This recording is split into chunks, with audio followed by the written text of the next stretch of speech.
Buku My Life and Work membawa kita masuk ke dalam pemikiran seseorang yang berhasil mengubah dunia, namun hidup dalam ketidakmasyhuran relatif selama 40 tahun pertama hidupnya.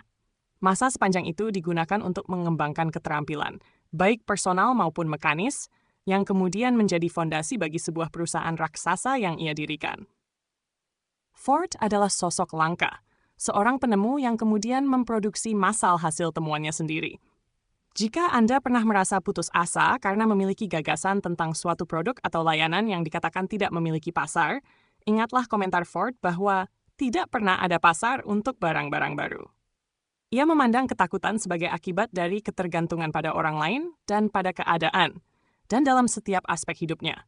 Dari penghindaran utang hingga etos kerja yang ia anggap sakral, Ford merupakan perwujudan dari apa yang disebut Emerson sebagai self-reliance atau kemandirian diri. Digambarkan oleh ibunya sebagai seorang mekanik sejak lahir, momen terbesar dalam masa kecil Ford adalah ketika ia melihat road engine, sebuah kendaraan uap yang digunakan untuk menarik mesin-mesin pertanian. Itulah kendaraan pertama yang pernah ia lihat yang tidak ditarik oleh kuda. Selalu gemar mengutak-atik, pada usia 15 tahun, ia sudah dapat memperbaiki hampir semua jam dan sempat mempertimbangkan untuk menjadi pembuat jam. Namun gagasan tentang kereta tanpa kuda terlalu besar untuk diabaikan.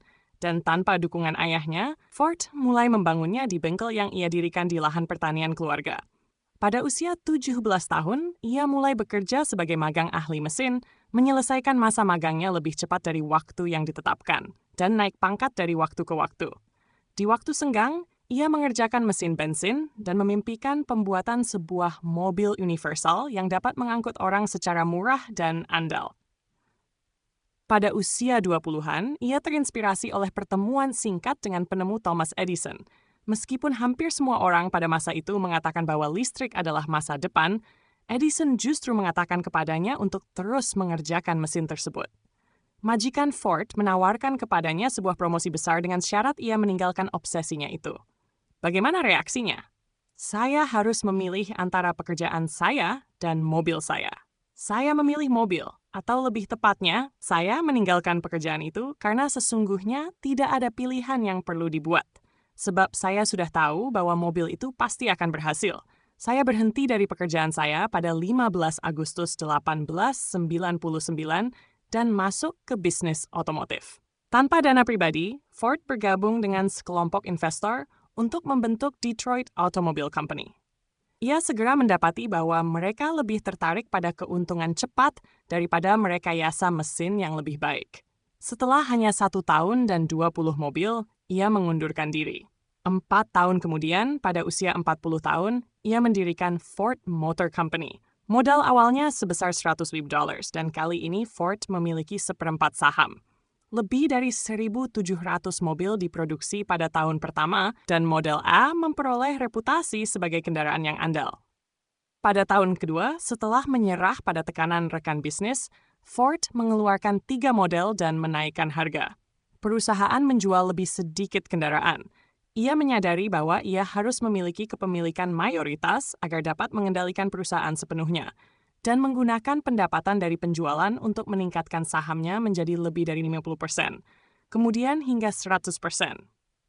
Pada tahun 1908 sampai 1909, perusahaan menjual lebih dari 10.000 mobil, dan sekali lagi muncul tekanan untuk memperluas lini produk. Ford justru mengambil langkah sebaliknya. Suatu pagi, pada tahun 1909, ia mengumumkan bahwa perusahaan kini hanya akan menjual 1 model, Model T. Lebih dari itu, mobil tersebut akan tersedia hanya dalam 1 warna. Setiap pelanggan dapat memilih mobil berwarna apapun yang ia inginkan selama itu hitam. Demikian kata-katanya yang kini terkenal. Banyak orang percaya bahwa harga mobil yang sangat rendah akan menyebabkan kejatuhan perusahaan. Tetapi, Ford justru memperkirakan bahwa pasar akan berkembang pesat. Dan benar demikian. Ia mulai membangun pabrik terbesar di dunia, Highland Park, dan kapasitas produksi melonjak dari 6.000 menjadi 35.000 mobil, sementara jumlah pekerja hanya meningkat 2 kali lipat. Pada awal 20-an, tahun 1920-an, perusahaan mempekerjakan 50.000 orang dan memproduksi 4.000 mobil per hari. Pada tahun 1921 saja, 5 juta mobil diproduksi. Pada akhir dekade, 15 juta. Model T telah keluar dari lini perakitan. Inilah mukjizat produksi massal. Mobil-mobil pertama dianggap sebagai mainan orang kaya, dijual atas dasar kesenangan dan status. Ford memasarkan mobilnya berdasarkan utilitas. Banyak orang dapat membenarkan pengeluarannya jika mobil digunakan untuk pergi bekerja atau membawa keluarga. Mobil-mobil tersebut juga dijual atas dasar kepenggunaan, yang melahirkan ungkapan, siapapun bisa mengemudikan Ford. Namun, hargalah yang benar-benar menjadikan Model T bersifat universal. Pada tahun 1909-1910, mobil tersebut berharga $950. 10 tahun kemudian, dijual seharga $350. Bagaimana mungkin? Ford menolak gagasan menjual mobil dengan harga setinggi mungkin. Sebaliknya, ia menetapkan harga berdasarkan biaya produksi. Jika pabrik-pabriknya dapat dibuat semakin efisien, konsumenlah yang akan mendapatkan keuntungan. Mirip dengan strategi Sam Walton di Walmart, Ford menemukan bahwa ia dapat meraih keuntungan lebih besar dengan menjual produk berkualitas tinggi dalam jumlah besar dengan harga murah, daripada menjual sedikit dengan harga tinggi. Jika Anda menjual produk berkualitas secara murah melalui metode berbiaya rendah, Anda memenuhi sebuah permintaan yang begitu besar sehingga dapat disebut universal, tulis Ford. Seiring bertambahnya lini perakitan di Amerika, kebijaksanaan umum menyatakan bahwa pekerjaan repetitif merusak tubuh dan jiwa. Namun para pekerja Ford yang memperoleh $6 per hari, yang notabene jauh di atas rata-rata, tidak terlalu mempermasalahkannya. Ford percaya bahwa upah tinggi meningkatkan stabilitas tenaga kerja dan membantu para pekerja untuk berkonsentrasi, mengetahui bahwa keluarga mereka terjamin. Upah ini juga memungkinkan mereka menjadi konsumen, bukan hanya pembeli mobil Ford, tetapi juga berbagai produk dan layanan lain yang membuat ekonomi tetap bergairah. Metode rekrutmen Ford tergolong tidak lazim. Perusahaan hanya ingin mengetahui nama, usia, status pernikahan, dan kesediaan untuk bekerja. Tidak bisa berbahasa Inggris atau memiliki catatan kriminal bukanlah masalah. Ford tidak mempekerjakan ahli, karena mereka biasanya hanya tahu apa yang tidak bisa dilakukan. Ia lebih menyukai si bodoh yang akan menerjang dan menangani masalah dengan pikiran terbuka. Tunanetra, tunarungu, mereka yang hanya memiliki satu kaki atau satu lengan, semuanya dipekerjakan dengan upah yang sama seperti pekerja lain. Ia menulis, saya berpikir bahwa jika sebuah institusi industri hendak menjalankan seluruh perannya, maka seharusnya mungkin bagi potongan melintang dari para pekerjanya mencerminkan proporsi yang sama seperti masyarakat umum. Dalam masyarakat selalu ada mereka yang cacat. Filosofi yang tercerahkan ini kini dianggap biasa, tetapi tidak demikian pada 20-an. Pada masa-masa awal industri otomotif, Ford mencatat bahwa tidak ada layanan purna jual. Para pembuat mobil sepenuhnya fokus pada penjualan, bukan membangun hubungan dengan pelanggan, dan dianggap wajar untuk mematok harga tinggi untuk suku cadang, karena pemilik tidak punya pilihan lain. Ford percaya bahwa penjualan mobil hanyalah awal dari hubungan dengan pembeli. Ia membuat mobilnya tahan lama, tetapi juga memastikan bahwa suku cadang yang dapat digunakan lintas model, murah, dan mudah dipasang. Ideal pelayanan ini mungkin tampak gila bagi produsen lain, tetapi kepercayaan publik yang dihasilkannya tidak ternilai.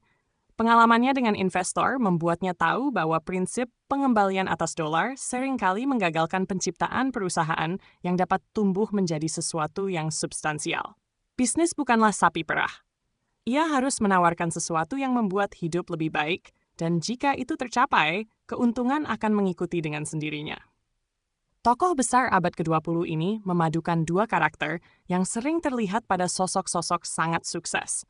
Visi orisinal dan jauh ke depan yang membawa potensi untuk mengubah dunia, serta perhatian obsesif pada detail yang dapat membuat orang di sekitarnya gila.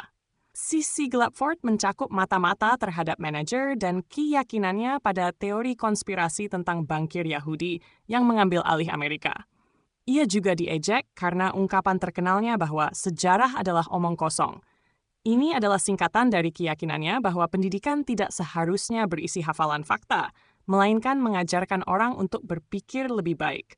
Meski membayar dengan baik, Ford tetap menyadari bahwa kebanyakan orang memilih pekerjaan yang memungkinkan mereka untuk tidak perlu berpikir. Sementara kekagumannya pada Edison didasarkan pada kemampuan penemu itu untuk memikirkan sesuatu hingga tuntas. Prestasinya tentu menginspirasi, tetapi pesan apa yang ingin disampaikan Ford melalui My Life and Work?